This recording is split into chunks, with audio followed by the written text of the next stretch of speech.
Hello, ഇന്ന് ഞങ്ങളുടെ വാവയുടെ പിറന്നാൾ ദിവസമാണ്. ചെറിയൊരു ഫംഗ്ഷൻ അറേഞ്ച് ചെയ്തിട്ടിട്ടുണ്ട്. അത് ഈവനിങ് 4 മണിയായിട്ടാണ്. ഞാനൊക്കെയാണെങ്കിൽ രാവിലെ അവിടെ എത്തി. ഞാൻ വാവയ്ക്ക് വാങ്ങിച്ചു കൊടുത്ത ഗിഫ്റ്റായത് കേട്ടോ. വാവയ്ക്ക് ഭയങ്കര ഇഷ്ടമായി കേട്ടോ. അവളത് കളിച്ചുകൊണ്ടിരിക്കുക. ഇത് അച്ഛനും അമ്മയും വാങ്ങിച്ചുകൊണ്ട് കൊടുത്തതാണ്. നമുക്ക് ഫുഡൊക്കെ കഴിക്കാൻ പറ്റിയ ഒരു ചെയറും ടേബിളും എല്ലാം കൂടെ സെറ്റായിട്ടുള്ളത്. അവൾക്ക് വണ്ടി കണ്ടിട്ട് ഏതിലായിരിക്കണ്ടേന്ന് അറിയില്ല. ഭയങ്കര കൺഫ്യൂഷൻ, അങ്ങോട്ടും ഇങ്ങോട്ടും മാറി കളിക്കുക. അതിനൊക്കെ അവളുടെ ചേട്ടച്ചാർ വന്നിട്ട് അവൻ്റെ അടുത്ത് കുത്തുപണികളൊക്കെ നടത്തുന്നുണ്ട്. അവൻ ഇരിക്കണം എന്നുള്ള രീതിയിൽ. പക്ഷെ അവളാണെങ്കിൽ മാറിക്കൊടുക്കുമോ? അവൾ മാറിക്കൊടുക്കത്തൊന്നുമില്ല. അവൾക്ക് ആരിയ്ക്കുന്ന ആ വണ്ടിയിൽ അവൾക്ക് ഇരിക്കണം. അങ്ങനെ അവൾ ഭയങ്കര കുറുമ്പിയും ബഹളമായിട്ടൊക്കെ നിന്നുകൊണ്ടിരിക്കുകയാണ്.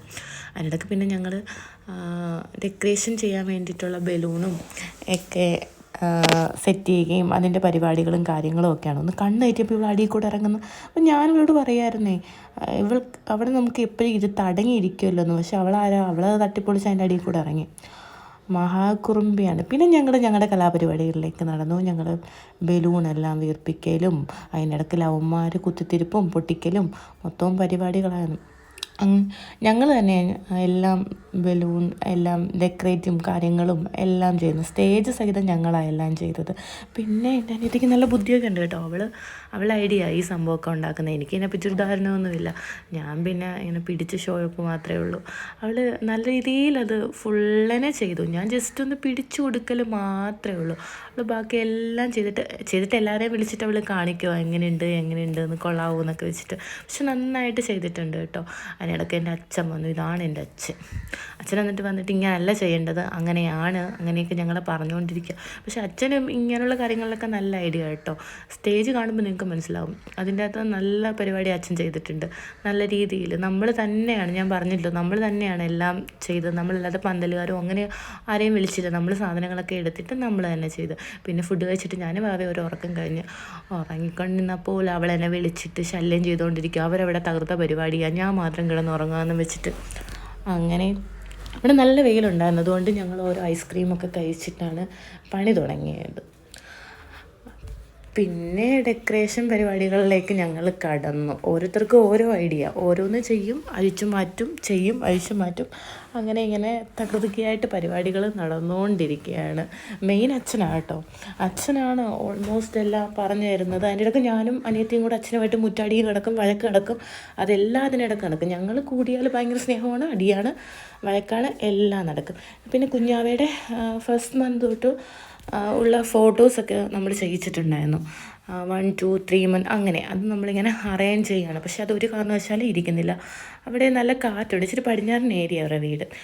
പിന്നെ പരിപാടിയൊക്കെ കഴിഞ്ഞിട്ട് പിന്നെ ഞങ്ങളുടെ കുഞ്ഞിപ്പെണ്ണിനെ ഒരുക്കുന്ന പരിപാടിയിലേക്കാണ്. ഇവളെ ഇങ്ങനെ ഡാൻസൊക്കെ കളിപ്പിച്ചിട്ട് വേണം. എനിക്ക് പേടിയുണ്ടായിരുന്നു ഇവൾ കരയുമോയെന്ന്. കാരണം എന്ന് വെച്ചിട്ട് ഈ ഉടുപ്പിടുമ്പോൾ അത്യാവശ്യം ഇച്ചിരി ഹെവി ആയിട്ടുള്ള ഉടുപ്പല്ലേ. അപ്പോൾ എനിക്കാണെങ്കിൽ ടെൻഷനായി അവൾ കരയുമെന്നും. അതുകൊണ്ട് ഞാനിങ്ങനെ ഓരോന്നൊക്കെ പറഞ്ഞും കളിപ്പിച്ചും ചിരിപ്പിച്ചും ഒക്കെയാണ് ഇട്ടുകൊണ്ടിരുന്നത്. പക്ഷേ കുഴപ്പമില്ല, പുള്ളിക്കാരി ഇട്ടിട്ട് കുഴപ്പമൊന്നുമില്ല.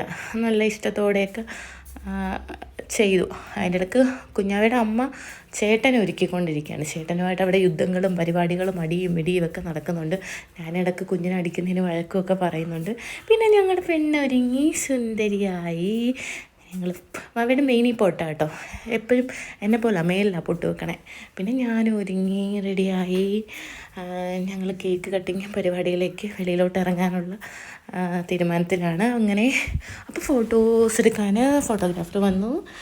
ഞങ്ങളുടെ വാവ ഫോട്ടോസ് എടുക്കാൻ വേണ്ടിയിട്ട് നന്നായിട്ട് സഹകരിച്ച് നിന്നിട്ടുണ്ട് കേട്ടോ. ഫോട്ടോ എടുക്കാനാണെങ്കിൽ നമുക്ക് ഭയങ്കര ഇഷ്ടമാണ്. ഡാൻസൊക്കെ കളിക്കുകയാണ്. അവിടെ ബർത്ത്ഡേക്ക് വന്നവരെല്ലാവരും വാവയുടെ ഡാൻസ് കണ്ട് ചിരിയും കളിയും ഒക്കെ ആയിരുന്നു. പിന്നെ ഫാമിലീസ് എല്ലാം കൂടെ ഇന്ന് കുറേ ഫാമിലി പിക്കൊക്കെ എടുത്തു. ആദ്യം അവരുടെ ഫാമിലി, പിന്നെ അച്ഛന്, അമ്മ, അങ്ങനെ. പിന്നെ കേക്ക് കട്ടിങ്ങിലേക്ക് കടന്നു. കുഞ്ഞാവ ചാടിത്തുള്ളി കേട്ടോ. കേക്ക് കട്ടി അതിൻ്റെ ഇറച്ചി ഉണ്ടൊക്കെ കട്ട് ചെയ്യുന്ന രീതിയിലാണ് അവൾ കേക്ക് കട്ടിയത് പുള്ളി ക്ഷീണിച്ചങ്ങ് അവിടെ ഇരുന്ന് പോയി. എന്നിട്ടും ചിരിയാണ് കേട്ടോ. പിന്നെ എല്ലാവരും വാവയ്ക്ക് കേക്ക് വായി വെച്ച് കൊടുത്തു. അതിലൊന്നും ഒരു കുഴപ്പമില്ലാതെ ഹാപ്പി ആയിട്ട് വാവ എല്ലാവരും കൊടുക്കണം കേക്കൊക്കെ കഴിച്ചിട്ട് ഹാപ്പി ആയിട്ടായിരുന്നു. പിന്നെ വസച്ചേട്ടൻ കൊണ്ട് കൊടുത്തു. വസച്ചേട്ടന് ഭയങ്കര ഇഷ്ടമാണ് കേട്ടോ. അതിനുശേഷം പിന്നെ ഞാൻ കേക്ക് കൊടുത്തു വാവയ്ക്ക്. വാവ എനിക്കും കേക്ക് വായി വെച്ച് തന്നു. പിന്നെ വാവയ്ക്ക് ഉമ്മയൊക്കെ കൊടുത്തു. കുറേ ഫോട്ടോസും അങ്ങനെയും കാര്യങ്ങളൊക്കെ എടുത്തു. പിന്നെ ഞങ്ങൾ വാവയുടെ ഡ്രസ്സ് ചേഞ്ച് ചെയ്തിട്ട് അടുത്ത പിക്ക് എടുക്കാൻ തുടങ്ങി. വാവയ്ക്ക് ഹാപ്പി ആയിരുന്നു, പുള്ളിക്കാരി മൊത്തത്തിൽ കുഴപ്പങ്ങളും കാര്യങ്ങളൊന്നും ഇല്ലായിരുന്നു. പിന്നെ ഫുഡൊക്കെ കഴിച്ചു. ഞാൻ അവിടെ ഏറ്റവും ലാസ്റ്റ് ഫുഡ് കഴിച്ചത്. ഞാൻ ഫുഡ് കഴിക്കുകയും ഇപ്പുറം ഗിഫ്റ്റ് അൺബോക്സിങ് ചെയ്യലും കൂടെ ആയിരുന്നു. ഗിഫ്റ്റ് കിട്ടിയ സന്തോഷം വാവയെക്കാട്ടി അവർക്കാണ്, വാവയ്ക്ക് അറിയില്ലല്ലോ. പിന്നെ ഞങ്ങൾ ഫുഡൊക്കെ കഴിച്ചിട്ട് ഗിഫ്റ്റ് എല്ലാം അൺബോക്സ് ചെയ്തിട്ട് ഒരു 10-12 മണിയായി ഞങ്ങൾ വീട്ടിലേക്ക് പോയി. അപ്പോൾ ഇത്രയേ ഉള്ളൂ. Okay, by.